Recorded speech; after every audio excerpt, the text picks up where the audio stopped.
I just want to direct the audience, if you have questions, to go to slido.com and type those in. And then if I like your question, I'll ask it them later.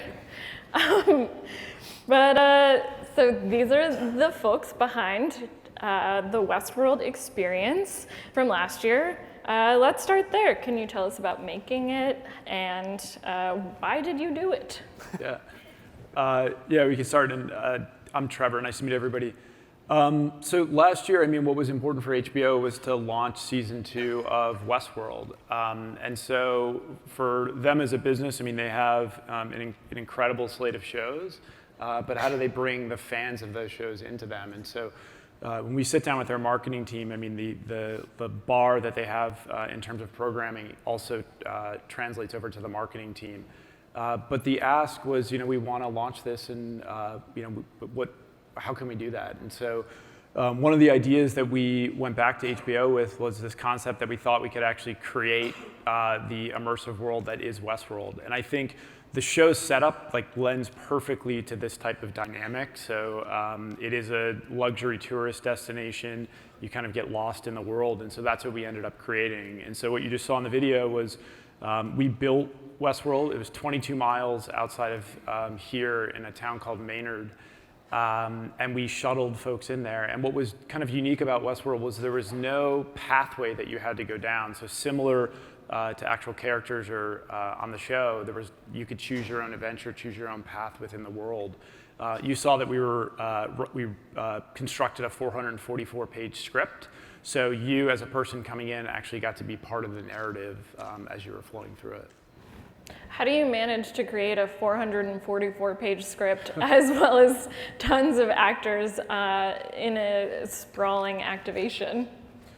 So at Giant Spoon, we're often sitting down. We have incredible teams that are based in New York and in LA, but we have strategists. We have people that are strategically looking at the property that was Westworld and what is it made up of, and if we brought somebody there, why would they want to go through that experience, and what would it look like? And so there was a ton of research that our team did, certainly looking at every episode of the film, every episode of the series, and kind of taking copious notes there. We were fortunate that Jonah Nolan and Lisa Joy, the creators, were intimately involved in this as well. So there's a lot of back and forth dialogue. And then, of course, the marketing group that is at HBO, who understands their fans and understands the type of activation they want, also pushing us to build it. I think if you told anyone that their job involved taking notes and watching TV, they'd be pretty excited about it. But obviously that's a way that you can immerse people in the show to prepare for it. But were there any other things? Was there a show Bible? Was there something else that made it possible? So I think if we all step back, the construct of Westworld and there being this narrative that was in it. Also, the premise of Westworld is there's a maze. There's this thing that you're looking to discover. So a lot of what we built inside that town of Westworld was there was clues and Easter eggs and a lot of that was sitting within it. The other thing, and I don't know if there's a show of hands of people who actually made it out to see the activation. Okay, so some of you kind of have a sense of the details that were around it, but our team was obsessive. They were absolutely crazy to look at that town and how we were going to build it. Everything from the wallpaper that we custom designed that was inside different sections. If you went into the general store, they analyzed the products that were on the shelf in the show. So everything was trying to be as authentic as we could make it. Obviously that was a large challenge, but what are some of the biggest challenges that you faced in creating that experience? I know that personally, I was on a press bus that kind of dipped into a ditch and they couldn't get it out for a minute, but that wasn't necessarily a challenge for Giant Spoon. Yeah, there was a bus hiccup that was getting out there. However, if you look between season 1 and season 2, it's about chaos. So we thought we were setting the scene really well. The chaos was on brand. Yeah. That's great. I mean, there was, I think, there's obviously, when we're building a town, there was a bunch of challenges that we had. I mean, when we went into this ghost town that was there, we had to redo all the electrical and make sure that that was up to code. We actually moved a fire hydrant, which I kind of forgot about until I was thinking about this. But we had to make sure there was right safety elements that were within there for what we were doing. So that was part of a challenge. And then if you remember to last year, there was torrential rain here in Austin leading up to it. And so Marc and I remember sitting in New York and kind of looking at this, and like us and HBO like went pretty big on this activation. And I remember getting photos and video of people up to their waist in mud, like looking at this. And so we had to truck in a ton of gravel to fill up the streets that were in Westworld. What was also fortunate is that it was built like a Western town, so like there was decks that were all throughout that allowed us to do that too.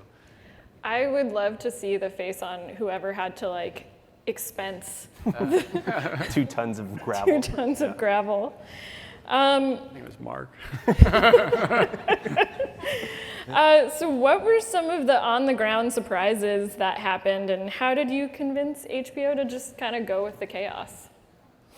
I don't think we had to convince them of it. I mean, they obviously understand the show and the elements of it. And so written throughout, just maybe to back up a little bit too, I mentioned we had 444 pages of script. So to try to, and there were 66 actors, and there was like 8 horses that were moving through this.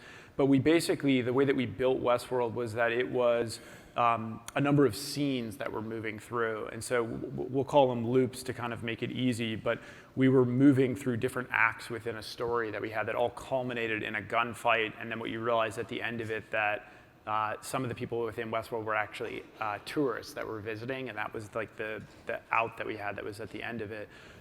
So we were running this massive thing. There was a big bell that was in the middle of Westworld that we would bang to change the scenes as we would move, and then all the actors would know that they needed to start to transition into the next place. But the details were immense. I mean, there was coins that we had that you could use to buy bourbon and move throughout. There was a barber shop where you could get a real hot shave. The post office actually had custom mail for each person. So what we were doing here in Austin, we actually had a tourist destination, which was Delos, this fictional company that owns Westworld. So it was very futuristic looking, and we would bus you then out to Westworld. But when we were there, we were capturing some information from you. So we were capturing your photo, just general information about you. And then we would port it into the post office. So I think we had 1 printer, then we went and had to get 5 more to start to print out these letters that were inside of that space where people could go in. I still don't know what the letter that I got meant. I probably should have asked you guys that. People were obsessive about it too. I mean, going through all the details that were within that. Yeah, it's wild to get something personal at something like that. I heard there was a wedding that happened at Westworld. Can you talk about the wedding? Yeah.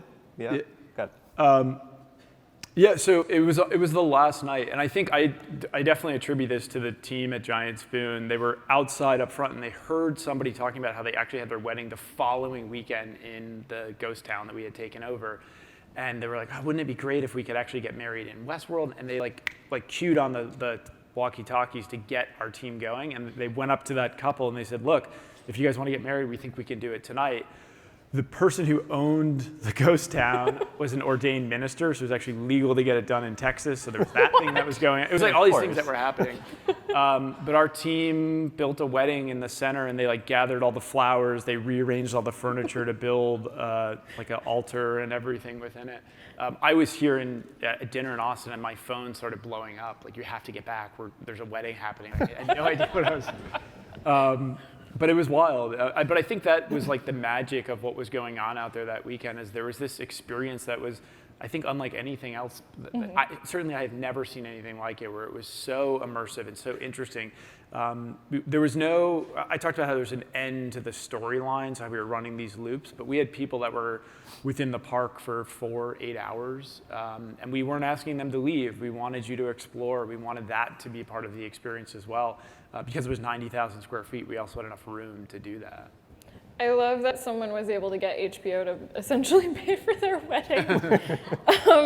But let's back up. Westworld was an experiential activation. this is a panel about experiential. For those who really don't know what experiential is, what is it? Sure. So we look at experiential as creating an experience for consumers. We want consumers to engage with a brand at another level. You can watch content, you can see a tweet, but to actually like live and breathe in a world that we've created, that's an experience. And it sort of even goes beyond experiential. It's a little bit more meaningful. So for us, we're building a company that takes those experiences and puts them on a pedestal and says, this is going to be special. So let's really treat it like it's going to be this really, really immersive thing. And people are going to forget where they are when they step into our world. And they're gonna let go of all of that, and they'll be able to understand what it is that we're trying to explain to them by being in our world. I think that makes sense, but it's also one of those things where if you haven't been to an experiential activation, to hear that it's like a thing, that'll happen, and someone will care about it. Yeah. It could be confusing. I guess, what can brands achieve with experiences that they can't achieve with other mediums? Well, we look at it like you can actually move someone through the purchase funnel very quickly, through all of the steps from awareness, consideration, maybe even to like purchase, with an experience. They're aware of the experience, they're aware of the brand that might be putting it on, but then when they're in the world and they're actually going through the paces or the steps or whatever the interaction is that we have for them, they get an understanding, so they move further down. Then if they're exiting through the gift shop, there might even be a purchase place for them, so we can convert them all the way through. So that's something that experiential allows for, that not a lot of other advertising forms really allow for. I also feel like with the client partners that we work with too, I mean, there's two different types too. There's, we do a lot of work within the entertainment category, and it's often about the show and celebrating communities and the fan base. We have other partners that we work with that it's about a product. Mm-hmm. And so we'll spend a lot of time, it might be a new product and they want someone to understand the features that sit within it, and how do we teach them about that from the front door to the back door. But experiential allows us to do that, and in a world where we're trying to get people to pay attention for 6 seconds, like we're actually getting them into the experience. Like people are waiting online for 8 hours just to get into Westworld. It's like a whole other level of engagement. Would you say that's what's driving the trend toward experiential? That people will wait in line to hang out for this brand? Yeah, I mean, we're sort of leaning into a larger trend where experiences are valued. I think there's some stat that said that 74% of Americans now value experiences more than things. So maybe it's a reflection of the time we're in or whatever it might be, but there's value placed on experiencing something. It's probably driven more by millennials and Gen Z than anyone else. So they'll drop $1,000 on tickets for Coachella without thinking about it. Like that's an experience I'm gonna go feel and see and do. So what we're doing is we're creating these experiences because we're giving them something to go do. Mm-hmm. Yes, they're probably going to share it on Instagram and they're going to induce some FOMO with their friends, but really like they're going to go to something as long as we do it right and we provide value and we make it interesting and exciting and something that they're sort of happy with at the end of the day. That's the key. Yeah, I guess what role does brand strategy play in it? And where do you guys sit within working with a brand to figure out how they can create something? Brand strategy it's the foundation for all of our creative thinking. So that includes any content we might come up with, and it definitely includes any experiences we might come up with.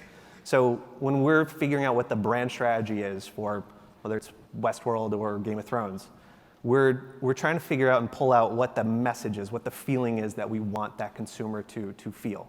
So we start there. It's a lot of audience insights, digging into the culture, figuring out what's going to resonate with them.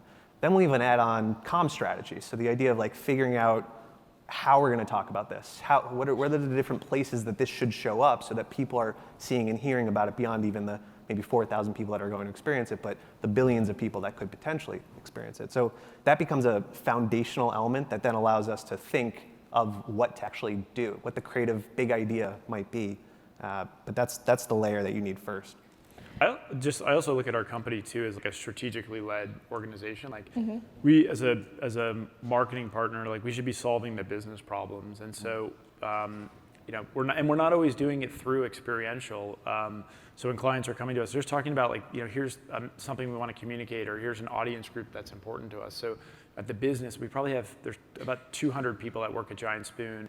About 50 of them are brand strategists at the company, and they're clipped into kind of everything that we do, whether we have a client in the financial service category that's Synchrony, that we built an original podcast on small business with Alexis Ohanian. For HP, we built feature films with Christian Slater that talk about printer security.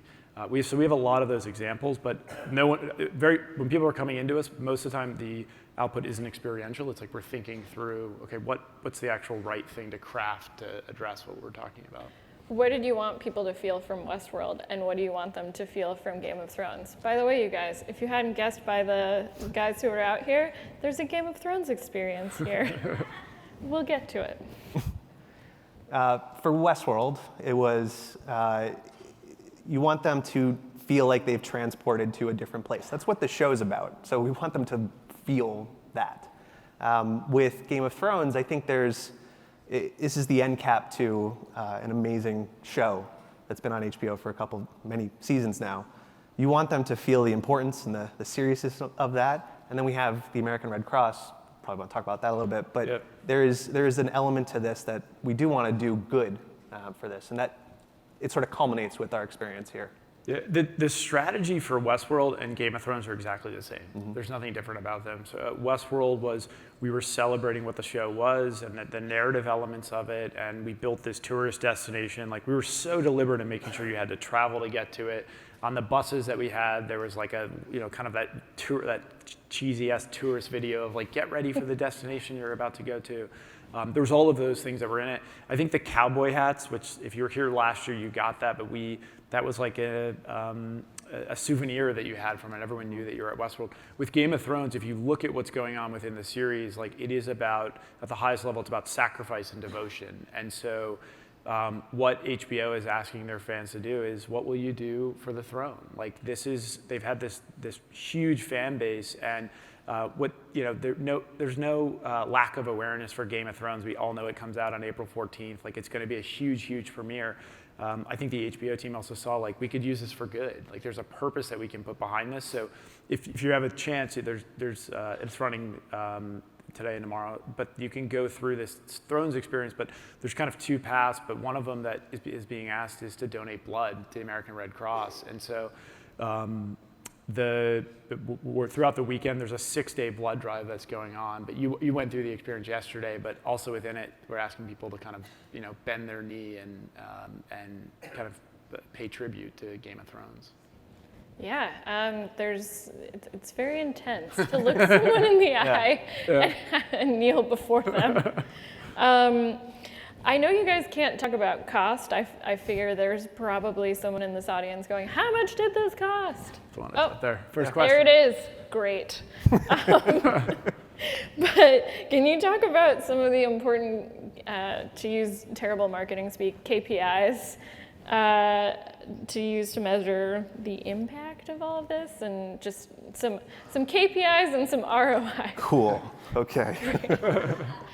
One, we can't talk about the cost. That's for sure. They have snipers trained on us right now, probably. Just watching. The guys are still back there. They can come out again. It was worth the investment, I'd say, for them. In terms of KPIs, when we're doing an experience like one of these, we're looking at the obvious stuff, the throughput.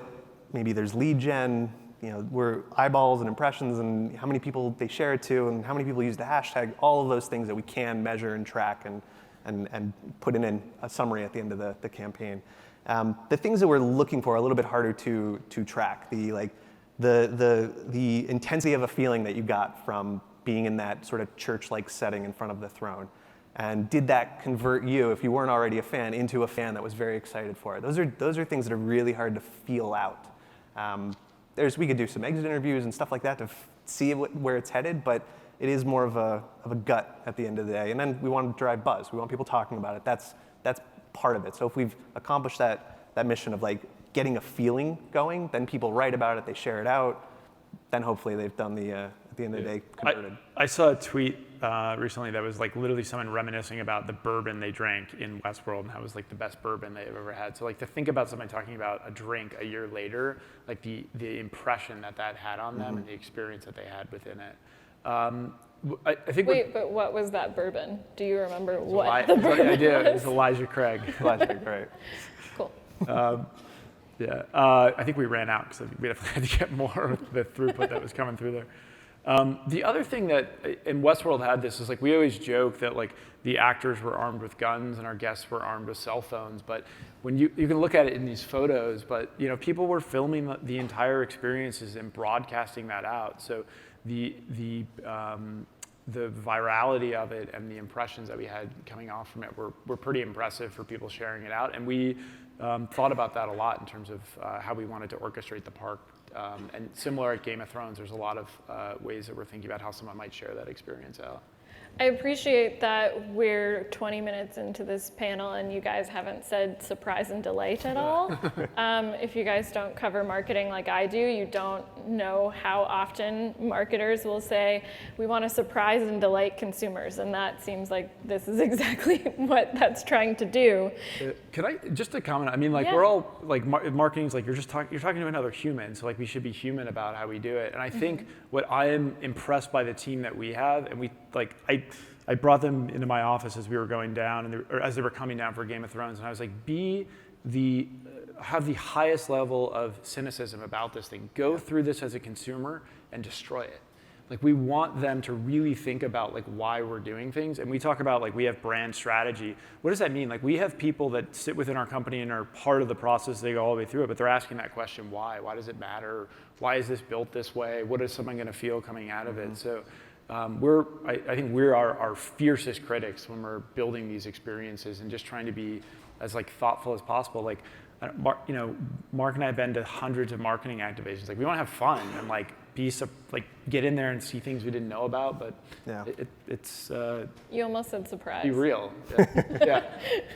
We are probably two of the most jaded marketers out there. So like it's a high bar, and that's what we've set for our teams to clear. I mean, I've been covering marketing for AdWeek for 5 years. I am also quite You're up there? Yeah. jaded. Yeah.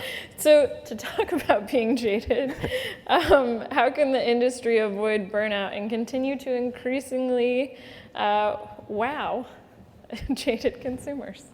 It's a constant curiosity that we have for what's out there in the world. What are people doing? What are they seeing? What are they feeling? So what we've done is we have actually at the agency, we have something called a culture fund, which allows people to go out and experience and do things and experience stuff and bring that back into the agency so that when we're coming up with ideas for content experiences for clients, you're bringing something different that might not have otherwise been at the table in the brainstorm. So if there's any recommendation, it's to allow for that curiosity to be explored, to let people go out, go see things, because that's where the newest ideas might come from. So we just want to empower people to do that. So I guess if someone submitted asking to go to like the new Star Wars thing in Florida, you might say yes to that? I might, yes, I might. Very cool. I guess if there are people in this audience who are curious about how to become part of an agency like yours where you're doing experiential, I'm sure they would wonder if there are like certain disciplines that make up the teams and what they are and how you do it and how you get involved with this. Can you tell us about that? Yeah. So we're the Giant Spoon, that's a full service agency, so we have those departments that kind of sit within it. But I think that's important too, because the way that we think experientially, like those groups have an input on some of the ideas. So our media team's thinking about how that might show up. Our social team's involved through it.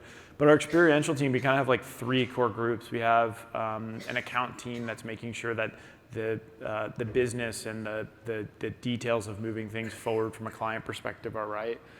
We have producers that they're obsessive and crazy, and they're the ones who are actually building these experiences and developing them and running all the different elements inside the details. Whether it's that we had one of our producers called, there's inside the Game of Thrones, there's a 27-minute original score that was composed, but they were helping to run that music and the lighting and stuff like that. And then we have a creative group that sits within our experiential that has kind of designers, spatial architects, builders that are kind of creating the experiences that we dream up, and then we're working with kind of Hollywood set designers to fabricate and build those out. Yeah, it seems wild to be in a room with people and be like, okay, let's build a town. But then people actually have to build the town. Yeah. So how do you bring in those people? Yeah. And how do you talk to a carpenter about, like, I've imagined that it's going to look like this. Right. Yeah. But just for a day. And I think it's like the teams too are just like they are solving problems. Like I remember we met with HBO. It was like a Tuesday. We pitched Westworld.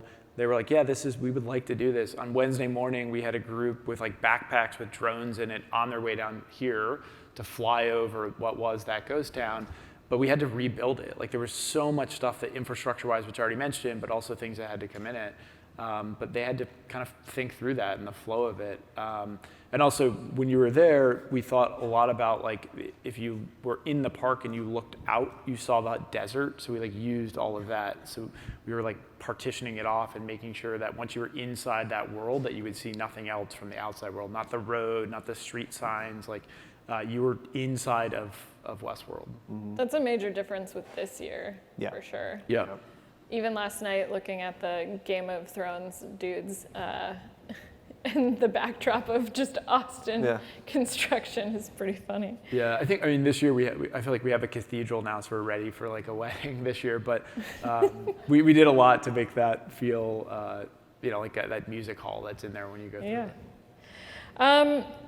I guess how long is the usual timeline for something like this? You can't really call someone up and say, hey, make a town in a week. Yeah, no, you can't do that.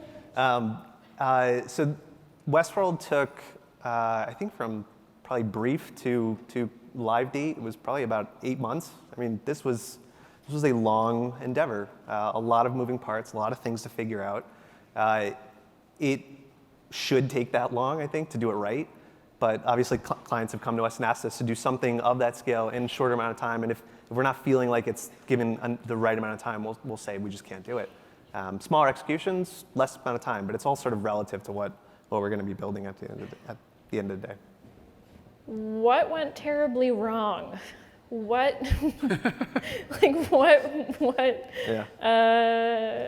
went poorly, and how did you deal with it? The bus, we talked about that. But I think when we're looking at it is like for these types of events, this is what we tell our clients, like everything that can go wrong will go wrong. And so what are we doing and what the types of team that we have on the ground to respond to those things?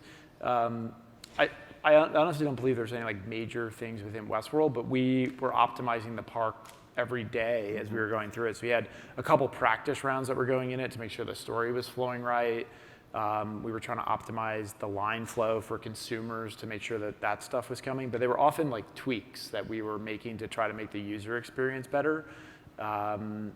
Those were the things that we were focused on. I mean, the rain was definitely the biggest thing. Yeah, that was. Yeah. I mean, the one thing is that contingency budget is there for a reason. Like we make sure it's there every single time. Is that why you guys are indoor mostly this year? You're like, I'm not dealing with rain no more again. rain. Yeah.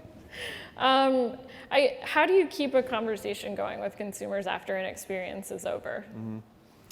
For the entertainment clients that we work with, there's a live date or a premiere date that we're aiming towards. So if we have an experience now and the season premieres in April, there's amount of time there that we can keep having a conversation with somebody. For Westworld, those postcards that you would write to yourself from the Delos Mail post office, they would arrive actually weeks later on premiere date. So there was like more and more bites of the apple that we could keep taking just to remind them and keep them sort of engaged. And then for them to remember back and then get another bite of the apple and get them to tweet on the premiere day, like I loved my time in Sweetwater, look what I just got in the mail, I'm watching tonight. That kind of, we're thinking of those things all the way through.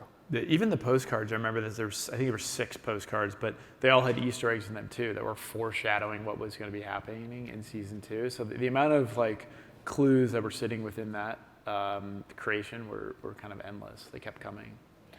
So there's a lot of bad experiential out there. I think that as it's grown, we've seen a lot of brands come out and say, well, our experience is going to be something where here's a beautiful Instagram shot. We have no idea what you'll do in this space. Yeah.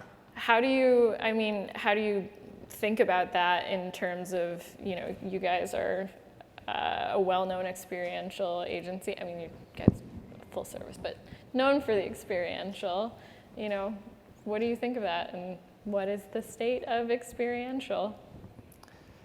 There are a lot of agencies that are trying to go big with experiences like this, fully immersive, hiring actors. We applaud them and welcome them. Like this is all making the industry better if they can do it at the level that we've been trying to push for. There are some Instagram museums that are out there that kind of fall flat, and I think consumers catch up and they get jaded very quickly. Museum of Ice Cream and Happy Place, and those things came and they were great for that moment, but for them to evolve, for them to start adding something a bit more of value there, that's where we'd like to see everyone going, but can't have every single client, I guess. Cool. I guess what's one thing that you would tell clients to keep in mind when creating an experience? I'm sure there are some who have, grandiose ideas that are impossible, and some that don't have any idea of what an experience would be. What's something to help that conversation? Mm-hmm. Yeah, I think part of it is find good partners, find people that you like to work with, that work within your organization. I remember sitting with the CMO of a Fortune 10 company, and she told me that, and I've been pitching her ideas for 10 years. So she said no to a lot of them, but she said yes to some of them. But she told me, she said to me once, she goes, when you come in with ideas, I never don't believe you can get me to the other side of the bridge. I know you, I know your team, I know how you think. If you tell me you're going to get me there, I don't even worry about that. But she said what she's always thinking about is what is that, that end reason why, why we're doing it, what the outcome is for the consumer. So I think for brand marketers that is find the right partners and let them take care of, let us sweat about the postcards and the weight of the coins and the wallpaper. You focus on your brand and what you want that end consumer experience to be, and keep us focused there as we go through it together, and we'll usually get to an awesome outcome on the other side of it. I think it's also letting the agency surprise you as a client. So you might have an idea of what you want them to do, what direction you might want them to go in, but to be specific and say, this is the idea that I want you guys to build, sort of stifles the creativity that could be there. So to say, surprise me, here's the direction I'm going in, but if you've got another idea, I'm all ears. That's the best approach. Let us be creative, because we've got a lot of people that have got some crazy ideas, so we'd like to show them to you and not sort of be handcuffed before we even walk in the door. Do you guys have a favorite experience that you didn't create? Think about it. We can come back to it. You do? I do. I was very envious of the Google the ride that was at CES. Yeah. That was surprising. There was a roller coaster at CES, you guys. Yeah, like a pop-up roller coaster. That's awesome. Yeah. 2 months ago, my team came in my office to build an airline, and I thought it was awesome. And I called Marc and I called our internal lawyer, and I'm like, how much insurance do we need to do this? But I thought it was great. I greenlit it and we pushed it forward. There were some strategic reasons why we ended up moving off it, but I was I thought it was, we were looking at private jets one day in Virginia. We were down the path on this thing and working with how to wrap planes and do some other stuff. So I missed that one. People probably are thinking about the Fire Festival plane and the complaint from that. So maybe. And that's all of us saw that film, just like most people here probably. But it is the importance of having the right team that's on the ground to execute that. Yeah. But that team was negligent. It was ridiculous. So you guys could never be the Jerry Media to whatever. You hope not. Okay, cool. And then I guess, can you sum up what you think makes a really great experience? I still believe that you have to invoke a feeling when you walk in and when you walk out of that experience. It's got to be something that is more than just like, oh, this is cool, and you get your free whatever, and then you walk out and you're carrying that on the flight back home. It's got to be some feeling that you're walking away with from the experience. Whether it's like I transported to Sweetwater, and I had the time of my life. It was a theme park that I never thought I would be able to visit. Or if you're visiting Game of Thrones, this is an almost religious experience that you're having. Like you get choked up when you're kneeling in front of the throne. Like that kind of power is what makes these experiences really good. Yeah, I think that, but also then just like don't forget they should be wildly fun. Yeah. People should be having a blast as they're going through it. I mean, like we spend a lot of time as marketers like doing mixed modeling, and here's where we need to show up, and like, but taking a lot of care of like this is different from some digital experience where like people are scrolling through a feed, but we're building this immersive element of a world to pull them into, and but enjoy it too. So we should probably talk about Game of Thrones. Let's do it. A little bit. I think we have some photos of it too. I think there's a thing. There's the thing for that. Well, Some more Westworld photos. Mock-up. More. Touch on this. So Blade Runner 2049, if you want to sort of trace the lineage of where Westworld came from, we built Los Angeles of the future in a tent in San Diego for Comic-Con a couple years ago. That was the first time we really started playing around with what actors could add to an experience. So, well, you'd never get Harrison Ford for that. I mean, he wore a T-shirt in the movie. Right. So it started as a VR experience. You put on the headset. You were sitting in these like 4D chairs that moved around in sync with the car chase that was happening in VR. While you had that headset in front of on your head, a wall actually raised up. So when you took off the headset and you had crashed your car, the crashed car was in front of you. And that's when actors started to come up to you and ask if you had seen the replicant that was driving this or whatever it was. So it was sort of this like, you were set up in VR to walk into this experience, and then you were in that world. It was raining. There was a rain machine that we made to make it feel like it was this wet sort of universe that we created. But this was the first time that we really said, what if you actually built that world? What would it look like? Something that I think that it's probably important to us for these things, like when you think about experiential and you like open the door and you walk into the world, it doesn't work. Like it's too jarring for a consumer. And so I think what Blade Runner did, Westworld did the same thing, was it's scene set. So for Westworld, you went to like a tourist destination, then you got on a bus, then you walked through a train. Like we put you into this world. The team did the same thing with Blade Runner, where you went into this. We did it through VR in this case, but we still put you in a world, and then there was like not a secret, but there was a garage door in front of it, and then you watched this film, then when you were done, the garage door was up and you were in the world. But it's, for marketers that are out there and are doing this, you can't just drop somebody into, like, you can't just put like a fence around something and then they come into it. You have to get them to like change their thinking, but get them comfortable, get them uncomfortable, like figure some of those elements out that then, opens up the gates. Yeah, I think most people would be pretty uncomfortable to take off a headset and see a crashed car, but you're there then. Yeah. See what else is out. So that's the throne, and people are bleeding for it. Mm-hmm. Can you tell us a bit about it? I mean, there's a partnership with the Red Cross. Yeah, I mean, and it is very cool that there's a purpose around this to try to raise blood. So it's happening over the next 6 days. What's been exciting for us to hear back from the American Red Cross is how many new donors are part of this. So they're seeking new blood, which is people who just have never donated to the Red Cross before. So I think 40% of the entrants are actually new to the Red Cross system. So we're kind of building up their army that is their donor base. So when there's a need for blood, that can happen. But Just to talk maybe a little bit about the experience, I think we're kind of between season 7 and season 8, and the Great War is upon us.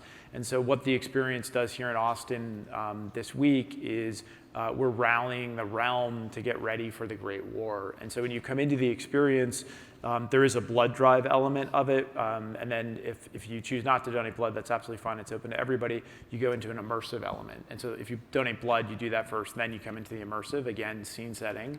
And we take you through 4 characters that have had devotion to the throne, that have sacrificed. So you actually walk Cersei's walk of shame. You witness the stabbing of Jon Snow. So there's some of those elements that are happening.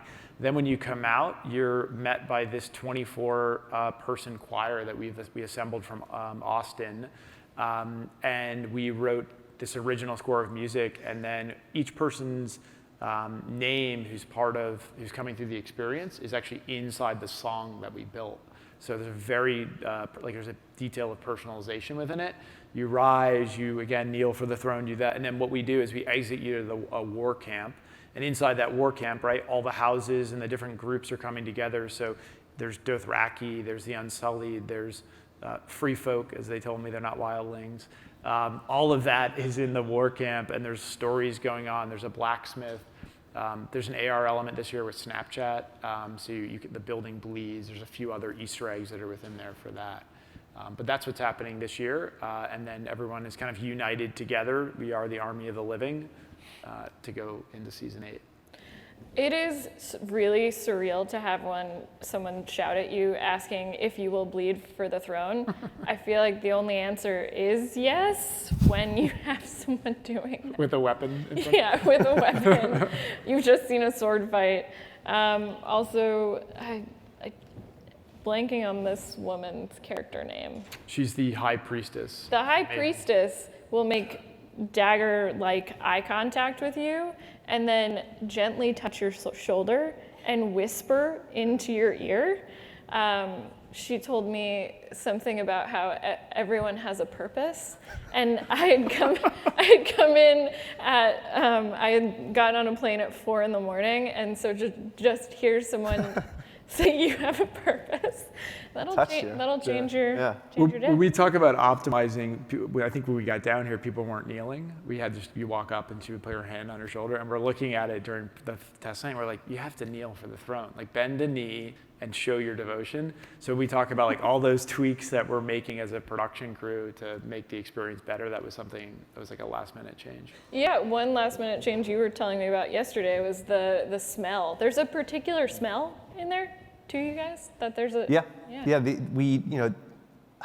I think people experience things with all their senses, so the smell was something to think about that we hadn't thought about until we sort of walked in last night. There's this smell of like incense that we've allowed to permeate the place, so it's got kind of if you've ever been to like a Greek Orthodox church, like it smells like that when you're in that space, and it triggers memories or whatever it might be that put you in that world. It's different than if it was just this kind of stale, warehouse space. Like it actually triggers something different in you. I spent all morning trying to Google like what the name of that particular smell is. I still don't have an answer. That we can find out. So I'm going to move on to audience questions, you guys. JR says, South by Southwest Westworld was amazing. Any plans to do something a long-standing installation or something similar? So I know for South by Southwestworld will be it was its moment in time, and that's how it's going to sit. I think we have aspirations to do something long-standing that I think we could create something really compelling. I do have an idea for it, but I won't share it on this panel because I want to do it.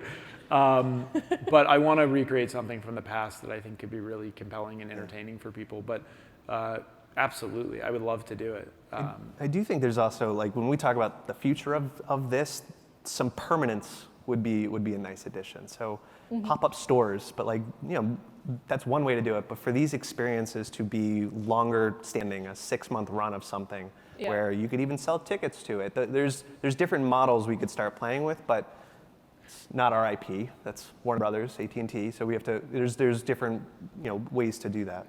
Yeah. So it's not just the 4-day FOMO. Right. I hate that I just said FOMO. Callie asks, what is next for experiential? What trends are you seeing? So I think the immersive element has been like I would say that Westworld kind of it had existed in places and forms of Sleep No More and others before, but we brought it to another level and I think brought it into experiential marketing in a different way. I think we'll see that continue, but I think it needs to have the right purpose to it. But I think it'll be a test of time. Like hopefully that's why people want to work with us too, because we're going to figure out what that next thing is, or when we think that thing's not right anymore. But I think we'll continue to see these large pop-up installations. Marc and I were joking before the panel, like UGC was a thing, and then it became like a thing that everybody did, and it kind of like. You have to tell the audience what UGC stands for. Do I? I think you do. User-generated content. Okay, good. I'm glad I remembered. But I mean, that kind of ran its course too, and it got too much that was going within it. So I think what we have to do is make sure that when we're using these like enhancement elements, that they actually have a purpose and a reason behind them, or we're just going to annoy consumers. Yeah. So Anonymous, nice, asks, how do you create effective experiential with a small budget? You can do a lot with a small budget. A good idea does not mean you paid a lot of money for it. It's a matter of how clever and creative you can be. But you can think of an experience that might only exist for a handful of people, but if it is so good that there are stories written about it, you did it. That was a small budget. There's just a different way. You have to sort of temper what you're trying to get out of it with a smaller budget, but there is a way to do it. Yeah. A24, a couple of years ago, if you guys saw the movie A Ghost Story, they created a ghost story store and they put that ghost sheet on you. Yep. But they made you feel a lot about what it means to die. So I remembered that one. Yeah. And that one's got to be a pretty small budget That's to it. put a sheet on someone. There wasn't much to it, yeah. No. Right. Okay, so I guess Martin is wondering, how do you grow a relationship with a client like HBO where they're willing to greenlight an activation of that scale? I mean, truly, like, how do you go into a room and be like, I know this is crazy, let's but make this thing. Also, it's going to be a lot of money. yeah. Go ahead. I think they trust us now. Like we've built. You'd hope so. I Yeah. mean, you've done it twice. Yes. We've delivered over and over again. So I think that building that trust, and when they really understand that we're looking for the best possible experience for their fans at the end of the day, and we're all rallied around trying to get that done, we're at the table with them trying to do it. So they give us a lot of leeway to make sure that we accomplish that. Yeah, we're also, I mean, I said we're 200 people. Like, that feels very small compared to the other agency behemoths that are out there. So, I mean, we are as a leadership team, we're heavily involved in what we have going out the door. I think there is some of that track record stuff, but yeah, we're sweating those details too. I do think we bet our company on Westworld, and if it didn't work, it would have been a bad scenario. So. We were very, we were very involved to make sure that it was executed correctly. Betting your company on one thing. There you go. All your eggs in one basket. Cash is wondering about the creative process. How do you create next to the creators of a show? I also interviewed Jonathan Nolan, and he's a person. Absolutely. He's an intense dude. How do you create next to someone like that? Yeah, so we mentioned a little bit at Giant Spoon how there's like these different groups that are involved. So I think a lot of agencies we call it a round table at Giant Spoon, where we want everybody involved at our company in the creative process, whether you're in account or you're on, it doesn't matter what team you're on. Good ideas come from everywhere, but we also want people involved in the building of it and to have those different viewpoints. It's actually what makes the ideas that we make as a business better, because they're not, if you had a group that was they just knew how to make TV or film, that's the type of idea that you would get. But if you bring them into maybe another type of experiential thing, they're applying that craft into this, and it comes up with something kind of different. So for us, that's part of it, is that like all those teams kind of sitting together. but the team that we were able to work with at HBO, I mean, we did our homework and they trusted us that we understood the show. And like Marc said, it's not our IP. We're trying to respect the creation that they've made and the fans that they have who can see right through anything. So we were pulling them in at the stages that are appropriate, but letting them weigh in on it. So Jonah and Lisa and that team read the whole script. They saw the renders, like they were deeply involved in the aspects of it. But how nervous were you with them reading your script? I don't think we were. I don't think we were I think we felt like we had the right story structure, and certainly the team at HBO is working with us to collaborate, and having worked with the creators that they work with daily to help us through that. I guess, as you said before, you guys bet your company on Westworld, but Callie is wondering what sets Giant Spoon apart from the competition and what made HBO choose you guys. I feel like that's more of a question for HBO, but answer for them.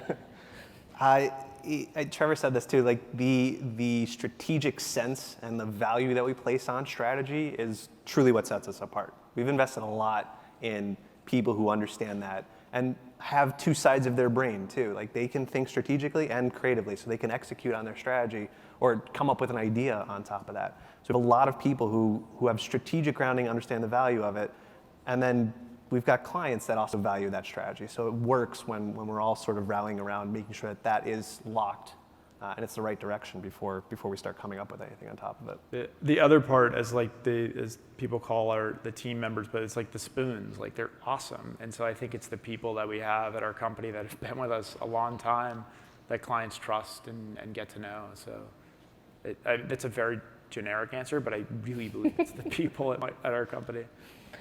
I guess for anyone who's wondering, like, what is strategy? Can you touch, like, if you're like, what sets us apart is strategy, but like, what does that actually mean? So strategy for us is sort of the combination of brand strategy and comm strategy. So brand strategy is figuring out what that message should be. And you'll figure out what that message should be by digging into the brands, its competitors, the audience that already is a fan of that brand, which audiences might be fans of that brand, really digging in deep to figure out and land what the message should be to an audience. And then there's comm strategy, which is then figuring out where and when that message should show up. So holistically, it becomes strategy, and it's the figuring out where and then when to spread the message about a brand. Yeah, we also have the team in our office too. It just is like they ask the question why a hell of a lot. So it's been that like being hypercritical of things, but why are we doing that? Why does it look like that? Why is that messaging there? Why that partner? Kind of going through that process too. The why behind the what. I would not want to be the person who is answering a why question when they geek out. When there's that. Scott from the Newhouse School at Syracuse University asks, you touched on VR as experiential experts. Do you see it ever being able to be as strong as in-person events like Westworld? Yeah, I do. I think, a couple of years ago we did something with GE and the New York Times where we put 1.6 million like cardboard headsets in newspapers, and the New York Times had a piece of journalism where they took people to the famine that was happening in Africa to help you understand what it would be like to witness grain dropping from the sky. Incredibly powerful journalism that kind of transported you to a place and a thing that you might not be able to connect with. We, for our client GE, built a story around their energy ecosystem. But I think VR, we'll see it advance. We'll see other sensory elements come in it. I think we were all kind of playing with it early on, and now we've kind of come out of it. But I think it'll come back. Yeah. It's just, it can be wonky. The reason we got excited about cardboard is we thought it was a universal point of accessibility. Okay, we have a distribution mechanism. Over 1 million people are going to get it on their front doorstep. That got us excited. So I think once we get through some of those clunky layers of it, it could be pretty cool in terms of how we use it. Yeah, I mean, technology and experiential, we have to be careful. We can't overdo it. It makes sense sometimes, not all the time. Trevor and I came from, before we started Giant Spoon, we were at another agency that was Our responsibility was to focus on emerging media, new technology. So we were playing around and experimenting with VR very early on. So we're excited for like where stuff will go, and we're thinking in like spans of decades, because 10 years ago we didn't really have iPhones the way we have them now, just everywhere, and the technology that's inside there wasn't what it is.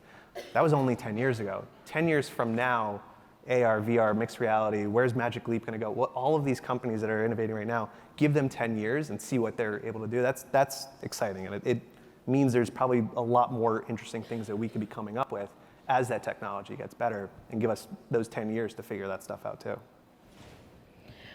Buzz M wants to know, will brands want to add more experiential to concerts and venues and live music events? I feel like that's happening. Yeah, we, this was it was a couple weeks ago for the premiere of Mortal Kombat 11.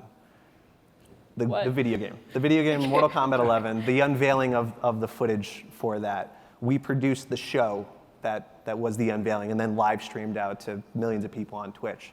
It was a produced stage show where they were showing the footage, but we created an experience around that as well. So we're starting to see that, where like something that might have been a traditional show gets amped up by creating an experience around it. Okay, last question. I'm gonna pick, well, where did it go? Any advice for designing experiences for a brand that isn't as revered as an HBO show? You guys do kind of have it a little. You got fans already. Good clients, yeah. I think we HBO, good content like that, that's great to work with. Let's take a brand in like the outdoor gear space. You can come up with experiences around brands in the outdoor gear space. They're going to be different, but it's taking like, what does that brand stand for? What's the lifestyle around that? What situations can you put someone in? You can sort of like build off of it. If you can start in one point and then sort of build what a profile is around it, you can pull out what an experience could be where that brand is inserted into it. It'd probably be outdoor. Probably. Yeah. I've always wanted an outdoor brand to challenge us to make someone experience what it's like to climb Mount Everest, because I bet we could do it. But I think it's like thinking through that, and like what would all those sensory elements be, and how long would it be, and what would the Sherpa, I don't know. It's been a challenge I've wanted someone to throw at us. Imagine if Nat Geo had asked you guys to do an experience around free solo. Sure. Yeah. Vertigo. That's awesome. Okay, cool. Well, I guess that's it. I would ask this question from Jeff on the thoughts of the void, but I don't know pure what it is. ignorance. I don't know what the void is. So The VR space where you sort of put on a headset and then you're walking through the space. I think it's cool. But those are my thoughts. Yeah, it's awesome. I think it's going to evolve too. I think that's a space where VR and physical spaces are going to start to get really interesting. I'm scared of that. Yeah. The end. Thank you, Christina. Thank you.